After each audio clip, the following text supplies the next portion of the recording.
সজনে ডাঁটা বাড়িতে এলেই তো পাতলা ঝোল করে খেয়ে ফেলি।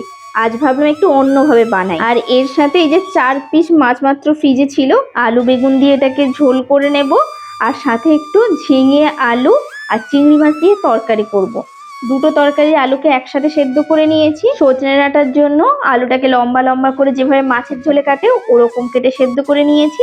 আর ঝিঙের তরকারির জন্য গোল গোল করে কেটে নিয়েছি। তারপর সজনে ডাঁটাটাকে হালকা করে ভাপিয়ে নিলাম। আর এদিকে মাছটাকেও ভেজে তুলে নিলাম। এবার মাছ ভাজার কড়াইতে এক এক করে বেগুনটা ভেজে নেব। আর ঝোলের জন্য আলুটা কিন্তু আমি ভেজেই নেব। এবার সজনে ডাঁটার তরকারির জন্য মা শিলনোড়াতে পোস্ত আর কাঁচা লঙ্কা ভালো করে বেটে দিল। এবার একটা কড়াই বসিয়ে দিলাম কিছুটা সর্ষের তেল, তারপর কাঁচা লঙ্কা, কালো জিরে, একটু টমেটো কুচি। এবার অল্প একটু নুন দিয়ে ভালো করে ভাজতে দেব।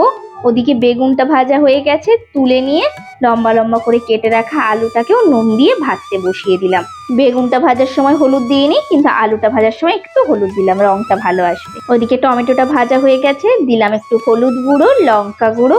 এবার ভালো করে কষিয়ে নিয়ে দিলাম একটুখানি আদা বাটা, অল্প একটু চিনি দিয়ে আবার একটুখানি কষিয়ে নিয়ে দিলাম সেদ্ধ করে রাখা আলু আর সজনে ডাঁটাটা। এবার মশলার সাথে আলু আর ডাঁটাটা মিনিট 5 ধরে ঢাকা দিয়ে দিয়ে কিন্তু কষাতে হবে। তারপর দেব বেটে রাখা পোস্তটা দিয়ে 1 বাটি জল দিয়ে দিলাম। এবার ঢাকা দিয়ে কিছুক্ষণ ফুটতে দেব। ওইদিকে আলুটাও ভাজা হয়ে গেছে, ওই কড়াইতে এখন ঝোলটা বসিয়ে নেব। এই ঝোলটা আমার বরের আবার খুব পছন্দের। আলু বেগুন দিয়ে ঝোল হলে ওর আর কিছু লাগে না, আমার আবার মাখা মাখা তরকারিটা বেশি ভালো লাগে। এই যে তরকারিটায় দুটো আলুকে একটু ভেঙে দিতে হবে কিন্তু। তারপর কিছুক্ষণ ফুটিয়ে উপর থেকে সর্ষের তেল দিয়ে নামিয়ে দিলেই তরকারিটা কিন্তু হয়ে যাবে। এখন ভয়েস ওভারটা দিচ্ছি তো সন্ধ্যেবেলা, খেয়েছি তো সেই সকালবেলা। একটা অনেস্ট রিভিউ দিই, আজকের এই তরকারিটা কিন্তু সত্যি খুব ভালো হয়েছিল।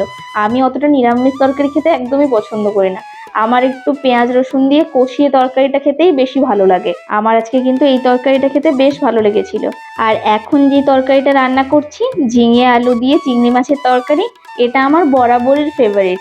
আমি ছোট থেকে ঝিঙেটা অন্য কোনো তরকারিতে পছন্দ করি না, কিন্তু এইভাবে চিংড়ি মাছ দিয়ে গায়ে মাখা মাখা তরকারিটা করলে খেতে কিন্তু খুব ভালো লাগে আমার।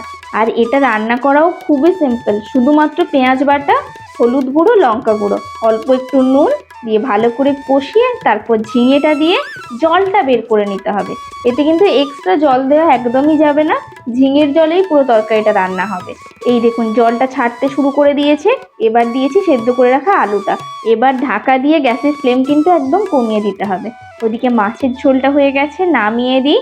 এদিকে তরকারিটাও মাখো মাখো ব্যাপার চলে এসছে, একটু গরম মশলা ছড়াবো, দিয়ে নামিয়ে দেবো, ব্যাস কমপ্লিট।